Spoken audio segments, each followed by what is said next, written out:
Hello बच्चों, स्वागत है आपके और अपने यूट्यूब चैनल कन्हैया क्लासेस पर। आज हम इस वीडियो में बहुत ही महत्वपूर्ण टॉपिक लेकर आए हैं, गुरु बीजाणु जनन। जी हाँ, इस वीडियो में हम आपको बताएंगे कि गुरु बीजाणु जनन किसे कहते हैं और इसकी पूरी प्रोसेस को हम पहले आपको चित्र के माध्यम से समझाएंगे, फिर आपको हम लिखकर बताएंगे कि आप परीक्षा में कैसे लिखेंगे। तो सबसे पहले हेडिंग डालेंगे गुरु बीजाणु जनन। इसमें लिखेंगे गुरु बीजाणु मात्र कोशिकाओं में अर्धसूत्री विभाजन करके 4 गुरु बीजाणुओं के रचना प्रक्रम को गुरु बीजाणु जनन कहते हैं। तो ये है गुरु बीजाणु जनन का चित्र। इसी चित्र के माध्यम से हम आपको गुरु बीजाणु जनन की पूरी प्रोसेस को समझाएंगे। तो ये क्या है? बीजांड। ये बीजांड है और जो ये वाला भाग है इसे बोलते हैं बीजांड काय, और ये जो ऊपर वाला भाग है इसे बोलते हैं निभाग, और इस नीचे वाले को बोलते हैं बीजांड द्वार। और जो बीजांड काय है इसी के अंदर पाई जाती हैं मृदुतक कोशिकाएं, और इसके अंदर पाई जाती हैं आधोस्तरीय कोशिकाएं। क्या पाई जाती हैं इसके अंदर? आधोस्तरीय कोशिकाएं। जब ये आधोस्तरीय कोशिकाएं वृद्धि करती हैं तो किस में बदल जाती हैं? परपसु कोशिका में। जब ये आधोस्तरीय कोशिकाएं वृद्धि करती हैं तब ये परपसु कोशिका में बदल जाती हैं, और जब परपसु कोशिका का समसूत्री विभाजन होता है तब ये 2 कोशिकाओं में बदल जाती हैं। जो निभाग की ओर कोशिका होती है उसे बोलते हैं प्राथमिक वित्तीय कोशिका, और जो बीजांड द्वार की तरफ होती है इसे बोलते हैं बीजाणु जनन कोशिका। और जो ये प्राथमिक वित्तीय कोशिका होती है या तो ये विभाजित हो जाती है, क्या होती है? या तो ये विभाजित हो जाती है, नहीं तो ये एक ही जगह क्या रहती है? ये स्थिर रहती है। और जो बीजाणु जनन कोशिका है ये बिना विभाजन हुए किस में बदल जाती है? गुरु बीजाणु मात्र कोशिका में बदल जाती है। यानी कि जो बीजाणु जनन कोशिका होती है ये बिना विभाजन किए ही गुरु बीजाणु मात्र कोशिका में बदल जाती है। जब गुरु बीजाणु मात्र कोशिका का अर्धसूत्री विभाजन होता है तब यहाँ पर 4 गुरु बीजाणुओं का निर्माण होता है, जिसमें जो बीजांड द्वार की तरफ होते हैं गुरु बीजाणु ये क्या होते हैं? निष्क्रिय हो जाते हैं, और जो गुरु बीजाणु निभाग की तरफ होता है वो क्रियाशील गुरु बीजाणु होता है। अभी तक जो ऊपर की प्रोसेस हुई है, जितनी भी कोशिकाएं हैं ये सभी क्या हैं? द्विगुणित कोशिकाएं। ये सभी कोशिकाएं क्या हैं? द्विगुणित कोशिकाएं हैं। अब जब इसका अर्धसूत्री विभाजन हो जाता है तो इसमें 4 गुरु बीजाणुओं का निर्माण होता है। इसमें जो बीजांड द्वार की तरफ गुरु बीजाणु जनन होते हैं वो क्या होते हैं? वो निष्क्रिय हो जाते हैं, और शेष जो एक निभाग की तरफ बचता है वो क्रियाशील गुरु बीजाणु होता है। जो निभाग की ओर गुरु बीजाणु बचता है वो जब उसका समसूत्री विभाजन होता है तब वो 2 केंद्रकों में विभाजित हो जाता है। एक केंद्रक, दोनों केंद्रक जो है अपने ध्रुव की तरफ चले जाते हैं। एक केंद्रक जो है निभाग की ओर चला जाता है और एक केंद्रक जो है बीजांड द्वार की तरफ चला जाता है। जब इसका फिर से समसूत्री विभाजन होता है तब ये 4 केंद्रकों में विभाजित हो जाता है। अब निभाग की तरफ 2 केंद्रक होते हैं और 2 केंद्रक बीजाणु द्वार की तरफ होते हैं। जब इसका फिर से समसूत्री विभाजन होता है तब ये 8 केंद्रकों में विभाजित हो जाता है। कितने केंद्रकों में विभाजित हो जाता है? 8 केंद्रकों में विभाजित हो जाता है। अब इसमें से जो ऊपर का एक केंद्रक और जो नीचे का एक केंद्रक, कह सकते हैं एक केंद्रक निभाग की तरफ का और एक केंद्रक बीजांड द्वार की तरफ का, ये गमन करते करते या गति करते करते मध्य में चले आते हैं। जब ये मध्य में चले आते हैं अब इसमें क्या होता है? ये केंद्रक जो होते हैं कोशिका द्रव्य से विभाजन करेंगे। ये क्या करेंगे? कोशिका द्रव्य से विभाजन करेंगे। विभाजन करने के पश्चात ये कोशिका का निर्माण करेंगे। अब ये जो केंद्रक है इसने क्या किया? ये केंद्रक जो है कोशिका द्रव्य का विभाजन किया और विभाजन करने के पश्चात कोशिका का निर्माण किया। इसी प्रकार जो नीचे के 3 केंद्रक हैं ये भी कोशिका द्रव्य का विभाजन करेंगे। विभाजन करने के पश्चात कोशिका का निर्माण करते हैं। जब ये ऊपर की केंद्रक नीचे के केंद्रक कोशिका द्रव्य का विभाजन कर रहे थे तो उसमें से जो कुछ मात्रा में कोशिका द्रव्य बचा था वो मध्य में यानी कि बीच में आ जाता है। और ये विभाजित जो कोशिका द्रव्य बचता है जब इसका विभाजन होता है तब जो बीच में 2 केंद्रक होते हैं इसमें भी क्या होता है, ये भी कोशिका का निर्माण कर लेते हैं।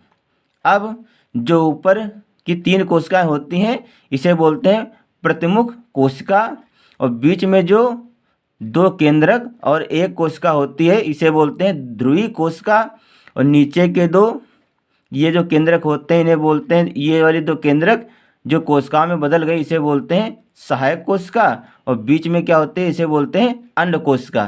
3 3 6 1 7 यानी कि इसमें 7 कोशिका हैं और 3 3 6 2 8 यानी कि 7 कोशिका हैं और 8 केंद्रक हैं। और इस पूरे वाले जो ये पूरा भाग होता है इसे बोलते हैं भ्रूण कोश। तो बच्चों ये जो पूरी प्रोसेस थी गुरु बीजाणु जनन की हमने आपको चित्र के माध्यम से समझा दिया है। अब हम एक बार दोबारा फिर से चित्र के माध्यम से आपको समझाएंगे और उसके बाद आपको लिखकर बताएंगे कि आप परीक्षा में कैसे लिखेंगे। तो फिर से आपको हम चित्र के माध्यम से समझाते हैं। ये हमारा बीजांड है और इस वाले भाग को कहते हैं बीजांड काय। इसी बीजांड के काय के अंदर मर्दूतक कोशिका पाई जाती हैं और अधोस्तरीय कोशिका पाई जाती है। और ये जो ऊपर वाला भाग है इसे बोलते हैं निभाग और इस नीचे वाले भाग को बोलते हैं बीजांड द्वार। जो इसमें अधोस्तरीय कोशिकाएं पाई जाती हैं ये वृद्धि करके प्रपुष्प कोशिका में बदल जाती है। जब प्रपुष्प कोशिका का समसूत्री विभाजन होता है तब 2 कोशिकाओं का निर्माण होता है। जो निभाग की तरफ कोशिका होती है उसे बोलते हैं प्राथमिक वित्तीय कोशिका, और जो कोशिका बीजांड द्वार की तरफ होती है उसे बोलते हैं बीजाणु जनन कोशिका। जो ये प्राथमिक वित्तीय कोशिका होती है या तो ये विभाजित होकर कई सारी कोशिकाएं बना लेंगी और नहीं विभाजित होंगी तो ये अपनी जगह पर स्थिर रहेंगी।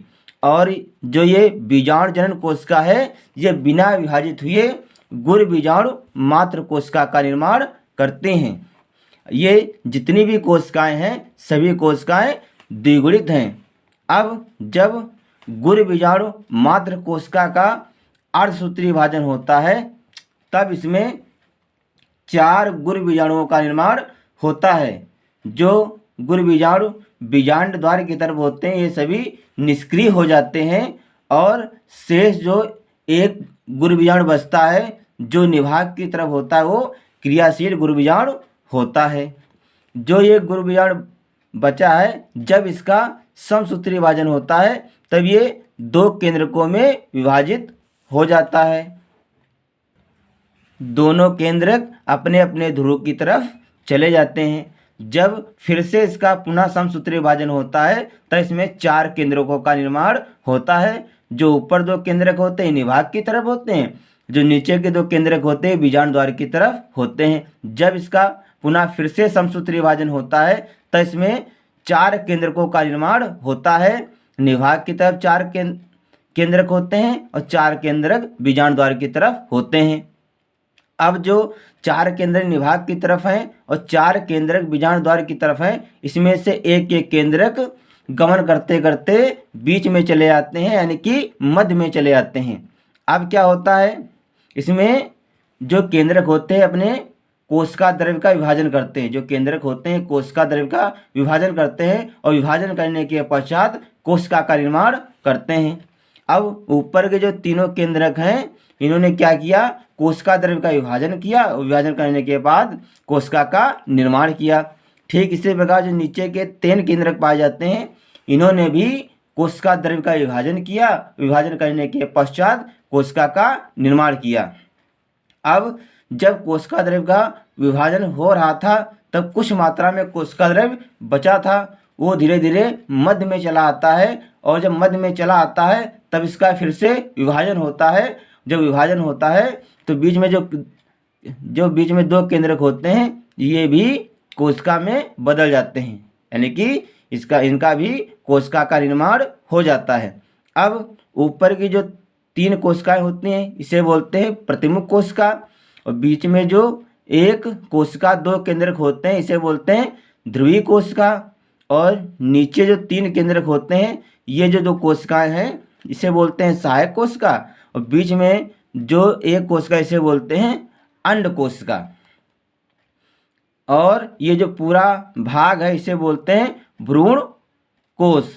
तो बच्चों हमने दोबारा आपको फिर से समझा दिया कि गुरु बीजाणु जनन की पूरी प्रोसेस कैसे होती है। अब हम आपको लिखकर बताएंगे कि आप परीक्षा में कैसे लिखेंगे।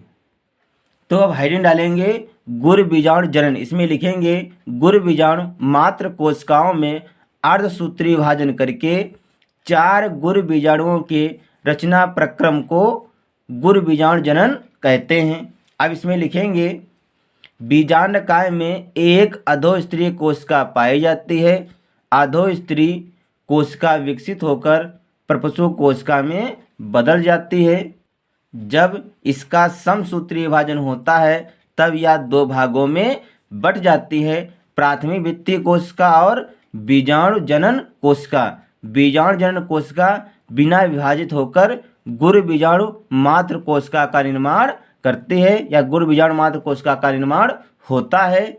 जब बीजाणु जनन कोशिका का अर्धसूत्री विभाजन होता है तब 4 गुरु बीजाणुओं का निर्माण होता है।